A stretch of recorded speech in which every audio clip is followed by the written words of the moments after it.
Ladies and gentlemen, today our guest is marvelous Varinder, and he is from Nigeria, and he is the medical student at Federal University of Health Sciences, and he is also the Secretary General of different organizations, and he is also the Vice President of Baptist Student Fellowship. And now we'll ask some questions. He is the student because his journey is very good for the students. And first of all, I will very welcome to Marvelous. Thank you very much to coming this show. And the first question I will ask you, Marvelous, how to build a strong CV? Can you please answer how to build a strong CV? Okay. Thank you very much for having me, Dr. Habib. Thanks so much for this opportunity. So, concerning the question how to build a strong CV, I think first of all, one thing in the mind of every student, as you are in school, you always have either subconsciously or consciously, there's always this thing at the back of your mind that, okay, after I graduate from this particular course I'm studying, I intend to be a professional. I want to go into this, I want to go into that. And the search for job is can be sometimes it can be overwhelming, and you only need to prepare ahead so that you be a step ahead of others. And a very important tool in doing that is your curriculum vitae, that's the CV. So that means you don't need to wait till you graduate before you start building a strong CV. So you need to start working from, in fact, from the moment you get your admission into the school, start working intentionally towards it. And yeah, I'll just mention some things that you can include to build a CV that is strong. I think I've come across some posts that they just shared. I think I saw a particular post probably last month. He posted a screenshot of his CV, and in fact, I was so amazed at the number of opportunities, scholarships, and jobs he was able to secure with such a CV. So that shows how important the strong CV is. So, and that's what you should be aiming for as a student as well. So, building a strong CV is not something that is, as many would think, that is for probably the most intellectual of students, or people that are so, or should I say the genius. You don't have to be all that. It just takes simple steps, one step at a time, and intentional steps. So I think one thing you need to ask yourself is what makes a CV to stand out, like your curriculum vitae. Your CV is what summarizes you as a whole, like professionally. So I think one of the first things that makes a strong CV. First of all, at the first sight of it, you don't look at the qualifications, you don't see the role you've undertaken, probably maybe not even the name. The first thing that will catch the attention is the formatting of the CV. So that means your CV needs to be formatted appropriately. The layout, there are some fonts that is very much advisable, although I might not be able to list them, but I think there are some that should I say, is fitted for such professional purpose. So I think I know very well of Times New Roman is very popular when it comes to professional stuffs. So your formatting has to be good, and it has to be clear and concise. I think for a student, if you are still a student, probably 2 pages, I think that's okay. So it doesn't have to be bulky. You might not have the time to start. Probably you have a lot of competitors, and then you put in a 4 pages, 5 pages. No, you don't need all that. It has to be clear and concise. That's one very important thing you need to take note. So another thing is, in your CV, you include the roles you've undertaken. Okay, at this particular point in time, I take this position. I'm the Secretary General of this social organization. I volunteer for these things and all that. So as much as you are mentioning all those things, highlight your achievement as well. So you don't just list the roles, highlight the things. For example, okay, probably my list the okay, maybe as a Secretary General, I was asked to do this social tax. Now you asked to do social tax. What action did you take, and were you able to achieve something? Like, make sure you include your results. I get it. So you hosted a program, or you want to highlight some prior Secretary General, just listed the things you're able to achieve.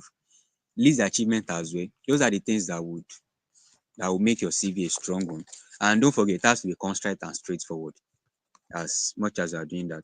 And also, you might be tailor your CV to the specific role you are applying for. I think it's very important. Probably you are applying to a company that, let's say a medical student now, that deals with dental health, for example. Now, yeah, as much as you are highlighting your roles that you've that you've undertaken, make sure you specifically focus more on those that has to do with your dental health. Probably you went for an outreach on international uh I think dental health days, something like that. So make sure you highlight those ones specifically. They are very much important because you know that those are skills that are very much needed in such an organization. So that is very important. So tailor it specifically to the organization that you're applying to, that you are building it for. And probably now maybe you are not building towards this particular organization yet. Just make sure you touch a lot of you build yourself, not just focus on one place, because you don't know where you are going to need one or two skills that you are trying to build up now. So I think those things are very important when you are building your CV. And um I think, yeah, that's, and also, okay, let me just say this as part of, you know I see, I want to talk briefly about LinkedIn as well. Although it's a social media account, but LinkedIn is more like an online CV, if you agree with me. CV is an Yeah. online CV and is a blessing, especially for students like this. So you can very much build, as you are building your CV, make sure there is a kind of alignment with your LinkedIn profile and your CV you are building. Because as much as I've known, even though I'm still a student, I'm not yet into that world yet. But I know that there are some organizations that will request for your LinkedIn profile, check out what you've been doing in as a professional or as a student or as a young professional. So make sure you build a very professional LinkedIn profile. So I think I remember I saw that was yesterday, yeah, just yesterday. I saw a post about an SS3 student, like a college student, a secondary school student, who is aiming to become an accountant. And he already passed the first test, like towards the professional exams. He already passed the first exam. So as I saw that, and he put this up there on the LinkedIn, this thing is already making grounds, even though he's not yet a professional, even though he's still yet a student. And at such a young age, he has made that kind of achievement. In putting such on his LinkedIn profile, he is already attracting interest. And you just realize that even before you graduate, you are already secured, you already got a job and this and that. So LinkedIn cannot be overemphasized. It's also important as students. So also make sure you build a very good LinkedIn profile, because that's, like I said earlier, an online CV. I need to tap and leverage on that as well. So I think that's one thing I have to say on that particular topic. Wonderful. That's good. Thank you for this question. And after this CV and about the internship certificates and some skills which can be useful for a job, can you highlight those skills? Okay, yeah. Concerning these aspects, when I was admitted into school as a medical student, uh, I have this thing in my mind that I will not come out of this school just with my MBBS certificate. Like, if they ask you what are you, the only thing you have to offer is that, oh, I'm a medical doctor, or I'm a medical doctor in this particular specialty. Maybe I pediatrics or whatever. I made determination to be like, yeah, I will add so much more to myself, and that will not just be the only thing on my CV. So that means, and if you are going to be doing that, you need to build towards some skills, extra things that would, the competition is probably there already. Although there is always this notion that, okay, medical students always have a secure job, like you don't have issues with securing employment and all. But then there are still opportunities that will be locked to you, like you don't have access to if you don't have some skills. And that's why it is important for you to develop skills. Even as a student, make sure you put yourself out there, get involved, be active. That uh, that will make you stand out extra. That will make you extraordinary amidst your peers. And that's part of why I've been so much working towards that, involving leadership roles and all that. So, and just talk about internship and specifically. If you don't know what internship is, internship just means you kind of you volunteered to work with an organization or industry that it might be, yeah, let's say related to your line of work, to your course of study, and you tend to gain hand-on experience. You tend to gain you are exposed to the real world. You work in hand with the professionals and all. So usually it's just for you to gain the experience by working for people. Sometimes you might get paid a stipend here and there, but that's not the main point. The main point for you is to you are exposed early to the experiences that after graduation many of them will be new to you. Oh, these are these things like, but then you already have an idea of what that is through your experience as an intern, you volunteered and all. So, and another thing that many students tend to out like to overlook is skills, and especially I will highlight the soft skills. Soft skills like communication, program management, organizations, like all these little things. You might there are courses available on online like apps such as Udemy, Coursera that you can add as well. I have been working currently. I'm undergoing a course as a virtual assistant because I believe it is going to be very useful. You know, virtual assistant does a lot of things. Help clients to do this, to organize their meals, this and that schedules, and all. It's even personally helped me to keep track of my activities and all. So all this kind of skill, you include it, you add it to be a part of it, and those are what will make you stand out as. So where you can find internship, you can you can search on LinkedIn if you are on LinkedIn. I think there are websites like Jobberman where you can get internship opportunities. It might be in some WhatsApp groups, student community where or scholarship groups that they post some of these things that they are available. And even you don't even have to wait till you see an application from a company or industry. Probably you are close to an industry, maybe let's say as a medical student, maybe an hospital, a pharmacy, or probably you are working in the food industry. Maybe you see a brewery that is kind of close to you. Yeah, you are a nutrition and dietetics student and whatever, just something that is close to you.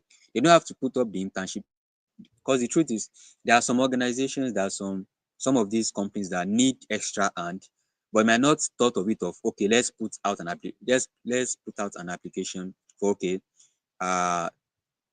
uh, we are in need of intern. So you need to kind of have a proactive, you need to kind of take proactive step and go on and apply for it. And even this will give you an advantage if you do such that they don't even put out a a an application form before you apply because you first thing you have less competition and then they will see you as someone that is very serious. Like you take it as an initiative of yours to apply. Okay, I don't know if I can be allowed to gain experience just to work with you for a certain probably during your break or something. So you can apply for them, you can search on Google, you can search online if that's what, and you can even find some remote internship as well. So the offer is there for you to take, the opportunity is there, it's just for you to tap into it. So that's what so and that's part of what I've been trying as much as possible to include as I prepare for because I know these things there are things that will set you out. You know, when you are interviewed, okay, what have you done? You'll be able to point out that okay, I've done this, I've done that, I've partaken in this, I've I have this internship experience, I have this particular social skill, I have the communication skill, I have I can manage people, I've been in this social leadership position. So all those things are things that will help you as you prepare, you know, as a student preparing towards your career. And one thing is even when you start that career, you won't feel lost because you've kind of exposed yourself to the real world, you know. So you kind of blend in easily.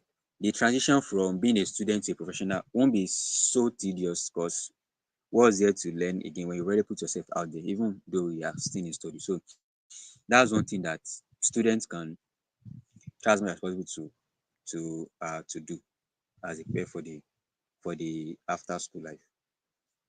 Good, that's good.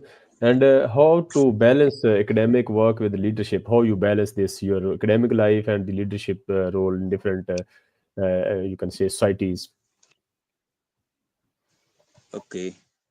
Thank you very much, Dr. Abib. Concerning this question, there is always this, many students have this notion of, oh, if you're in school and you take up a leadership role, your academics will be affected. Oh, you now have time for this and this and that. There are a lot of notions, especially in such a course as mine that is on its own. It is a lot. It is very voluminous, very bulky, demands a lot of your time. That in fact, it alone can take probably your whole time, and then you don't even have time to again in other things. But I think I said earlier that when I take up this course, I had determination that being a medical doctor is not going to be the only thing on my CV. It's not going to be all I'm about. Because if you take the doctor out of me, then I'll still have so much more to offer than just being a doctor. So, and when I decided that, I knew that doing this, I need to balance that with my academic pursuits. I need to balance it with my academic studies and all. And I would say at first it wasn't easy. But during my 100 level days, I tried to stabilize myself first. I didn't get into much activities, into much rules. So I used that to build a very strong CGPA at my 100 level. So that was almost not a perfect CGPA, but then it was a very strong CGPA, a first class.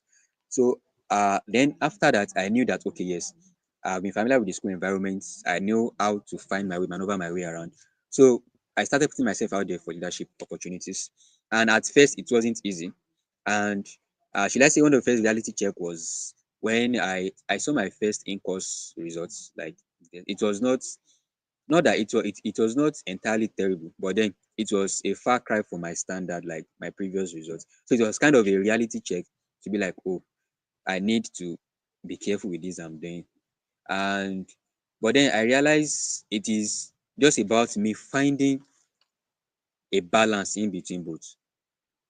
Don't let this affect this, and you should not let the other affect the other one, because both are important. But then you should know when you need to step back, when you realize that something's affecting your academic activity, your academic pursuits. So it is very important for you to find the balance. The way I find balance to mine and not be the way you find balance to yours. Because one way or the other, we have different personalities, we have different ways in which we read, we have different ways in which we go about our things. So the thing is, find out a common ground where you are doing so well academically, and then you are moving ahead in life. You are adding values to yourself. You are doing this, you are doing that. So it's for you to be on the lookout, find a balance for it. Is it okay? How much time do I need to spend while reading? And I know that when it's time for me to read, I have to read. When I have an in course coming up, a test coming up, I knew I wouldn't let any other thing disturb me. I have to solely focus on that, because if you do not, and then you find yourself out of medical school, then you know a lot is at stake. Your mental health will be at stake, because it's going to be a lot, and it will beating your self confidence. So you don't want that. You don't want that. You won't even. And one thing with leadership is that sometimes a kind of pressure comes with it to do well with your academics. Because imagine in your class or your association, people know that, oh, these are president, these are secretary general, these are vice president, these are our PRO, and the result comes out. Some will be interested in knowing that, oh, let me know what the president got in his test, in his exam. Let me know what this also person get. So there's a kind of pressure that comes with it. And then what you can do is embrace it. What I do was I embraced that particular pressure. I use that to push me myself harder, that no matter what, as I'm doing this, I still have to do very well in my academics activity. So, like I said, I so to kind of put it in a word, I tried as much as possible to find a balance, to find a common ground where I am doing well. Probably it might not be excellently, it might not be okay at the top level of the class, it might not be at the top 10 in the class, but then I'm doing quite all right. And then my other leadership activities as well, I am doing quite quite okay. And in med school, all you need is a pass. Like you need to score more than 50, and then you are good to go. No need for CGP again. And so that still kind of give you a wiggle room um to still kind of how should I put it, push ahead and find a way to balance it much more easier. So that's one way. Good, that's good. And my last question is, before ending the session, how to start making early plans for the period of after graduation or the post graduation period. Okay, sorry, I didn't get the question very well. Okay, post I mean, graduation, making after early plans graduation, for after after. graduation, Okay, after graduation, so yeah, before we should make the early plan. What was the strategies everyone should adopt so that instead of wasting time and after graduation they are thinking what to do, early plans to make the pre-planned things so that after graduation they will get that plans. Yeah, they can follow and start those okay, plans. yeah, okay, yeah. Thank you. So I think I have some graduate friends. I think some said that I kind of graduated last year. I know I remember the time I was speaking to one of them, and a should I say few months to when he's going to be graduating. Is it few months? I think kind of a few, maybe 2 3 months, or let's say a semester to him graduating. So we're talking, Mm. and he was like, sincerely, he doesn't know what's next after graduation. He's kind of nervous about what the after school life is going to be. What's going to be his next step? Is he going to go into teaching, education, or is going to start a firm? Is going to start a so he was kind of confused, and I deep down I kind of felt sorry for him. And it is not a kind of situation I would want anybody to be in. And I think now he has graduated and he's just trying to put one or two things together. Uh, but to kind of avoid that, you as a student, I think I said it earlier, you don't need to start giving yourself the headache of what do I want to do. Probably once you have a semester and you realize that, oh, after I graduate, people be expecting so much from me. They be expecting that I start working, I start bringing in money, you start to get more responsibility. You start feeling the pressure of moving on with your life, moving on to the next stage. So you need to start thinking about all those, even right from your early undergraduate days.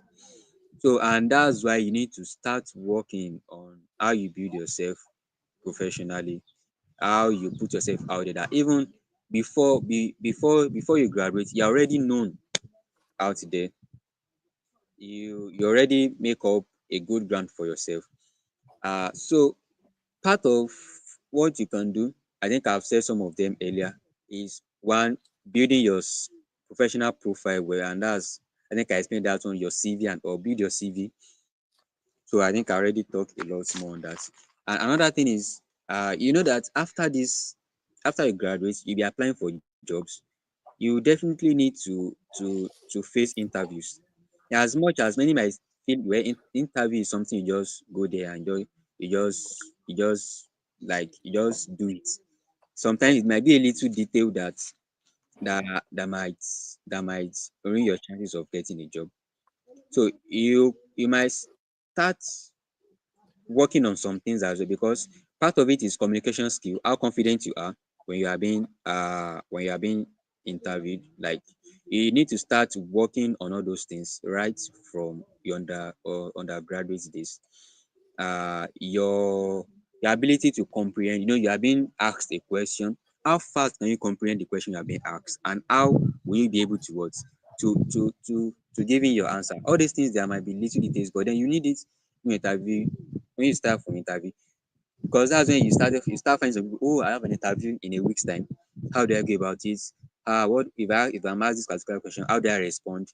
How do I do this? How do I do that? So those are the things you can work on as you prepare for. Another thing is you try to make connections as well. You make connections with people.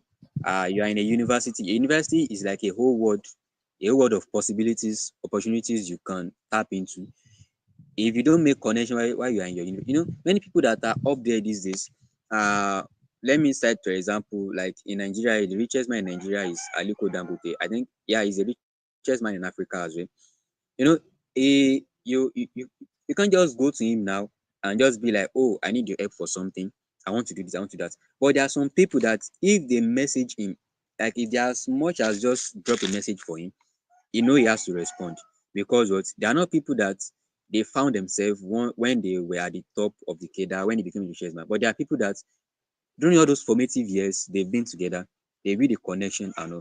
So be intentional about making connection with people. You go for a particular conference, a particular webinar, you meet the speaker, try and connect with them.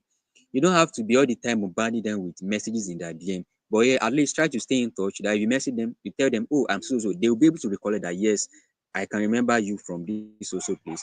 So all these connections, because especially in a country like Nigeria, where you put in the work of 1,000 miles just to move a yard, it's you will do yourself a lot of good if you have connections, because here in Nigeria, connections do a lot of things. Connection do a lot of things. So try to get that connection as early as possible, and you yeah, try to get that connection as early as possible so that you won't start running around eta skelter. There are some people you can identify in your class. You know that this person, he has so much value that you can say, yeah, in the next 10 years, I can see this person up there. There's people in your class. It is not only the intelligence, but yeah, you have the intelligence on the one that are always on first class, perfect CGPA. They are always getting distinctions and all. Yeah, connect with them. Don't just look at them. You don't have to be friends. Yeah, you don't have to be closest of bodies.